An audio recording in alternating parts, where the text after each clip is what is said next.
Hey everyone, कैसे हैं आप सभी। जय श्री सीताराम। दोस्तों, लास्ट लेक्चर में हम लोगों ने मॉडल ऑक्सिलरीज शुरू किया है। हमारा नया चैप्टर है, दैट इज मॉडल ऑक्सिलरीज। ठीक है, मॉडल क्या होते हैं हमने डेफिनेशन उसके टाइप्स देखे हैं। और एक्चुअली मॉडल्स को बहुत बेसिक अंडरस्टैंडिंग जो आपको रखना है मॉडल्स के बारे में, एंड दैट इज वो है कि मॉडल्स, इसको आपने डिफाइन किया है, modals are the helping verb that represents mood of the speaker. Modals क्या होते हैं? वे हेल्पिंग वर्ब होते हैं जो स्पीकर, कहने वाले के मूड मतलब बिहेवियर या मन या व्यवहार को एक्सप्रेस करते हैं। Okay, these are the model.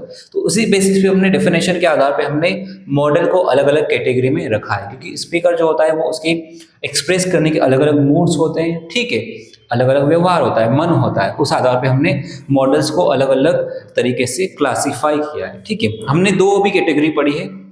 First one, permission. जब हम परमिशन मतलब आज्ञा देने या आज्ञा लेने वाला भाव प्रकट करते हैं तो उसमें कौन से मॉडल का प्रयोग करते हैं? तो हमने देखा है कि कैन और मे मॉडल का हम प्रयोग करते हैं। ठीक है, परमिशन लेने और देने के लिए कैन का प्रयोग हम अनऑफिशियल या इनफॉर्मल वे में करते हैं। ठीक है, और मे का प्रयोग हम फॉर्मल वे में या ऑफिशियल में, कहीं ऑफिशियली डिपार्टमेंट, बिल्डिंग्स या प्रशासन या राजनीति के कोई मीटिंग, सोसाइटी एक्सेट्रा, इन सभी जगह हम ऑफिशियल वे में परमिशन लेने या देने का काम करते हैं। ठीक है, तो हम मे का प्रयोग करेंगे।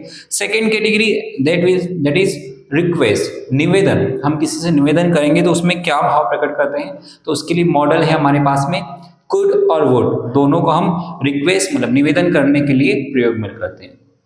कुड का प्रयोग हम लोग इनफॉर्मल वे में, अगर आप निवेदन कर रहे हो किसी से, फ्रेंडली वे में या घर परिवार में, पार्टीज में, है ना, स्ट्रेंजर के साथ में, अगर आप कोई रिक्वेस्ट कर रहे हैं, in that condition you can use could. ठीक है, बट अगर आप कोई फॉर्मल जगह पे हैं, फॉर्मल सिचुएशन में हैं और वहाँ पर आप निवेदन करना चाहते हैं किसी से, लाइक ऑफिसर से या किसी कोई आधिकारिक रूप से, या स्कूल कॉलेज वगैरह में कहीं भी आप निवेदन करना चाहते हैं, in that condition you have to use would. ठीक है, आपको वुड का प्रयोग करना है। आज हम देखेंगे next category, and that is ability. कई बार जो स्पीकर होता है वो अपनी एबिलिटी बताने के लिए भी क्या करता है? मॉडल्स का प्रयोग करता है। एबिलिटी को हिंदी में हम क्या कहते हैं? योग्यता। योग्यता, इसी को हम कहते हैं क्षमता। ठीक है, जब स्पीकर कोई योग्यता या क्षमता बताने का कार्य करता है तो उसमें कौन से मॉडल का प्रयोग करते हैं? So for that we have 3 modals here. ठीक है, कौन कौन से 3 मॉडल हैं हमारे पास में?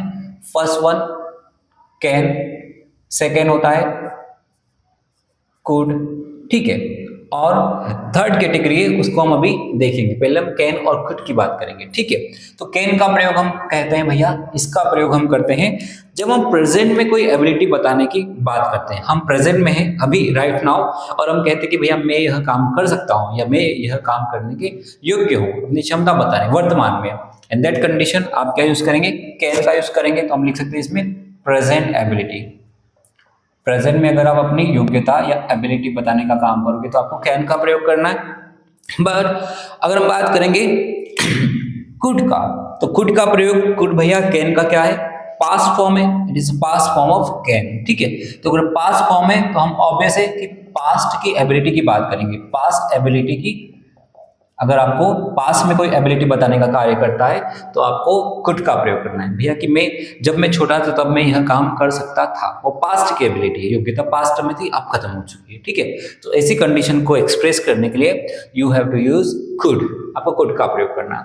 अब देखो इसमें ना, इसमें एक पॉइंट आता है। क्या पॉइंट आएगा? कैन और कुड का प्रयोग हम नेचुरल एबिलिटी बताने का काम करते हैं। नेचुरल एबिलिटी अगर आपको बताना हो तब हम कैन और कुड का प्रयोग करें। नेचुरल एबिलिटी मतलब कि वे सारी क्षमताएं जो हर एक कर सकता है, हर एक व्यक्ति के लिए संभावित है, हर एक व्यक्ति योग्य है उस चीज को करने के लिए। जैसे हम आई कैन रीड इंग्लिश, है ना, मैं इंग्लिश पढ़ सकता हूँ, कोई भी इंग्लिश पढ़ सकता है। ठीक है, मैं इंग्लिश पढ़ सकता था, कोई भी इंग्लिश पढ़ सकता है, वे सीख सकता है। ठीक है, इस प्रकार से अगर हम योग्यता बताने का काम करेंगे तो आपको नेचुरल एबिलिटी कहलाएगी। ठीक है, तो जो बिल्कुल प्राकृतिक रूप से है तो उनके लिए आपको कैन और कुड का प्रयोग करना। ठीक है, लेकिन एक स्टेटमेंट हमारे पास में आता है। क्या आता है? जब हम क्या करते हैं, आपने देखा होगा कभी कभी, is, am, are, was, were, is, am, are, was, were, इनके साथ एबल और एबल टू का प्रयोग करते हैं। I am able to do this work, ठीक है।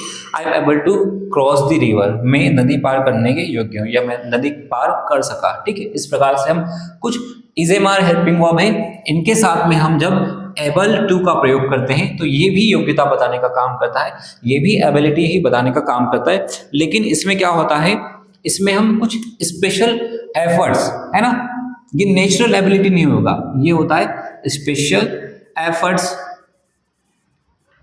कुछ हम खास एफर्ट्स लगा के, है ना, अपने अनुसार अपनी परिस्थिति के विपरीत जाके अगर हम आप कुछ काम करने योग्य हैं, ठीक है, आपकी परिस्थिति अनुकूल नहीं है लेकिन आप फिर भी आप वो चीज कर पा रहे हैं, ठीक है, तो आप उसमें हम क्या करेंगे, स्पेशल एबिलिटी बताने का काम कर रहे हैं, तो उसमें आपको इज एम आर या इसके साथ में एबल टू का प्रयोग करना है। जैसे कि अगर आपकी परिस्थिति बहुत इकोनॉमिकल रूप से आपकी जो स्थिति वो ठीक नहीं है, बहुत गरीब स्थिति है आपकी, लेकिन फिर भी आप अच्छे कॉलेज में पढ़ पा रहे हैं, ठीक है, विपरीत परिस्थिति होने के बावजूद भी आप चीज कर पा रहे हैं, तो आप उसमें स्पेशल एफर्ट्स दिखा रहे हैं। इन दैट कंडीशन आपको क्या करना है, इज एम आर या इनके साथ में एबल टू का प्रयोग करके अपनी योग्यता बताने का काम करना है।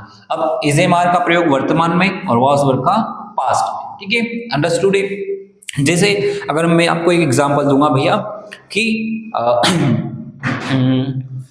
बस जा चुकी थी, बस जा चुकी थी लेकिन फिर भी वह बस में चढ़ गया। कैसे चढ़ गया भैया, बस अपने स्थान से निकल चुकी थी, ठीक है, लेकिन फिर भी वो अपने बस में चढ़ने योग्य था या चढ़ सका। कैसे चढ़ सका, उसने दौड़ा होगा, तेज दौड़ के बस को पकड़ लिया, बस छूट गई थी लेकिन उसने तेज दौड़ के बस को पकड़ लिया। तो इसमें हम क्या कर रहे हैं, स्पेशल एबिलिटी बताने का काम कर रहे हैं, ठीक है।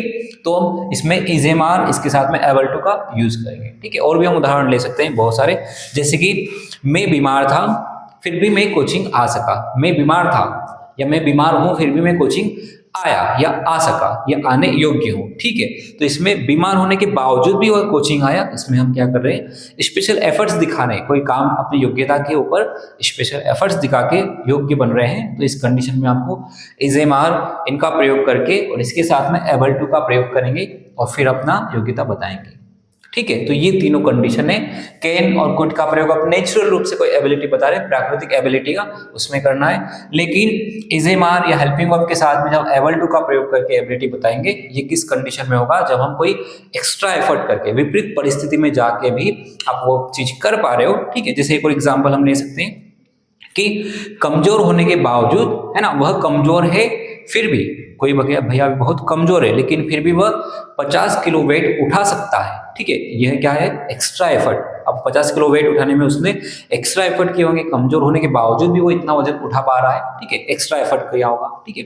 तो इसमें हमें ये वाला कंसेप्ट इज एम आर उसके साथ में एबल टू वाला कंसेप्ट उपयोग में करना है, ठीक है। तो ये कंसेप्ट आप समझेंगे ध्यान से। अब इसके हम प्रैक्टिस क्वेश्चन करेंगे, आप नोट डाउन कीजिए।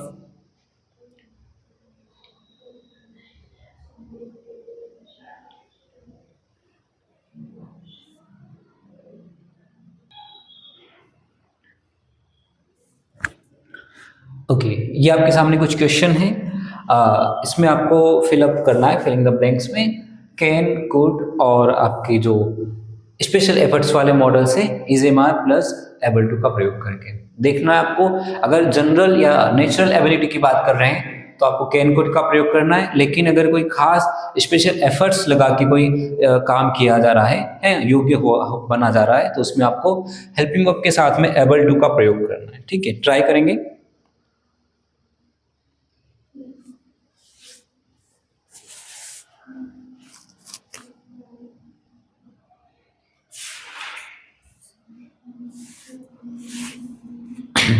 ओके, सॉल्व करेंगे, we can solve it together.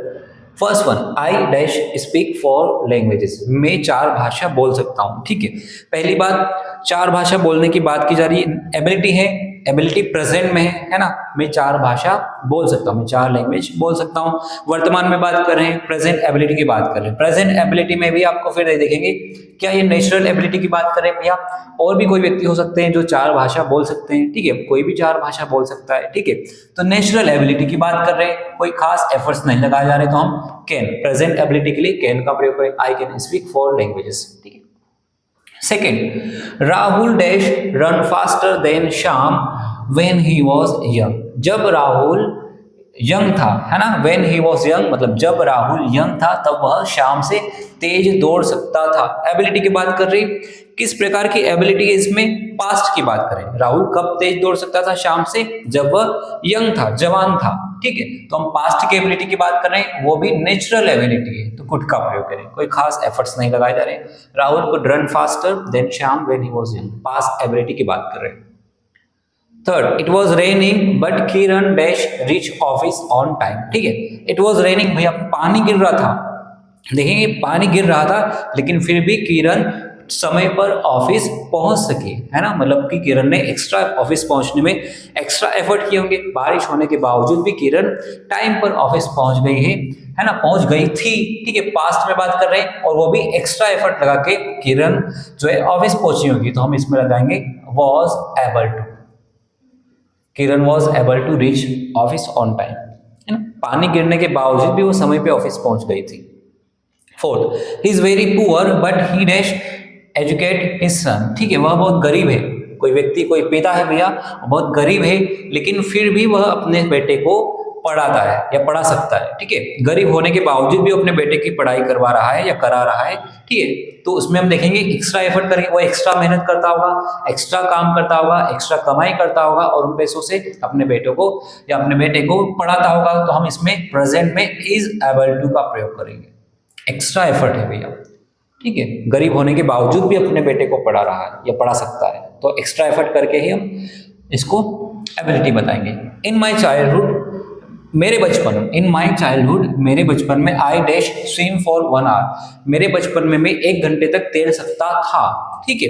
अब जनरल नेचुरल एबिलिटी की बात कर रहे हैं भैया, और भी व्यक्ति होंगे जो सामान्य रूप से 1 घंटे तक तैर सकते थे, लेकिन इसमें हम देखेंगे पास्ट एबिलिटी है या प्रेजेंट में एबिलिटी है, आप बता देंगे क्या, ठीक है। तो इसमें हम देखेंगे इन माई चाइल्डहुड, मतलब बचपन की बात की जा रही है, बचपन क्या हो जाएगा आपका, पास्ट इवेंट हो जाएगा आपकी लाइफ का, तो इसमें हम प्रयोग करेंगे कुड का प्रयोग, I could swim for 1 hour, मैं 1 घंटे तक तैर सकता था मेरे बचपन में। Isha can be able to carry this weight, ठीक है, ईशा, इसमें आपको एरर बताना है, कैन प्रेजेंट में एबिलिटी बताने का काम करता है, एबल, एबल का मतलब भी क्या होता है, योग्यता, कैन का मतलब भी योग्यता बताने के लिए होता है भैया, और एबल का मतलब भी, एबल टू का भी मतलब भी योग्यता बताने के लिए हम प्रयोग करते हैं। तो इस सेंटेंस में क्या एरर है, तो इस सेंटेंस में एरर ये है भैया, ग्लिच ये है कि कैन भी आपकी योग्यता बताने का काम कर रहा है और योग्यता एबल भी आपका योग्यता बताने का काम कर रहा है।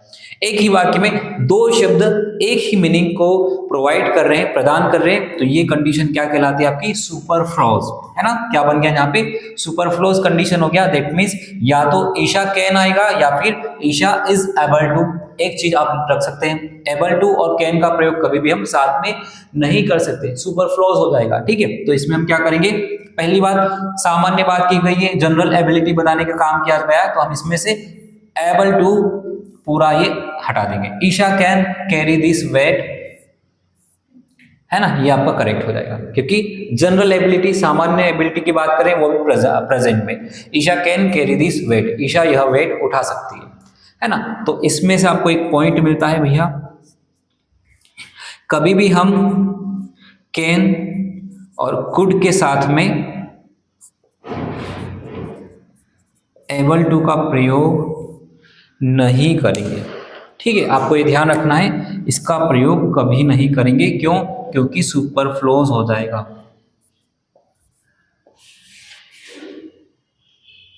सुपरफ्लोज कंडीशन बन जाएगी, सुपरफ्लोज मतलब आवश्यकता से अधिक शब्द का प्रयोग होना, ठीक है, जितने शब्द आवश्यक है उतने ही शब्दों का हम प्रयोग करेंगे, ठीक है। तो ये कंडीशन आप ध्यान रखेंगे, कैन और कुड के साथ कभी भी हम एबल टू का प्रयोग नहीं कर सकते, ठीक है, क्योंकि दोनों शब्द एक ही मीनिंग को प्रदान करते हैं। लास्ट वन देख लेंगे, ही इज वेरी थिन, वह बहुत थीन है, थीन मतलब पतला, वो बहुत पतला है भैया, कमजोर है, स्टिल मतलब फिर भी, वह पतला है फिर भी, ही लिफ्ट दिस मच वेट, फिर भी वह इतना ज्यादा वजन उठा सकता है ना, वो बहुत कमजोर होने के बावजूद भी इतना ज्यादा वजन उठा सकता है, मतलब एक्स्ट्रा एफर्ट है, is able to, extra effort लगाए जा रहे हैं भैया अपनी योग्यता साबित करने के लिए, ओके। तो ये था आपका कंसेप्ट, एबिलिटी, योग्यता बताने वाले मॉडल्स, ठीक है। आप देख सकते हैं। इसके बाद हम अभी स्टार्ट करेंगे, इसके बाद हम देखेंगे संभावना वाले मॉडल, है ना। संभावना, अनेकों प्रकार की संभावनाएं हो सकती है, तो उनको हम कैसे लिखेंगे इसके ऊपर हम बातचीत करेंगे। नोट डाउन कीजिए।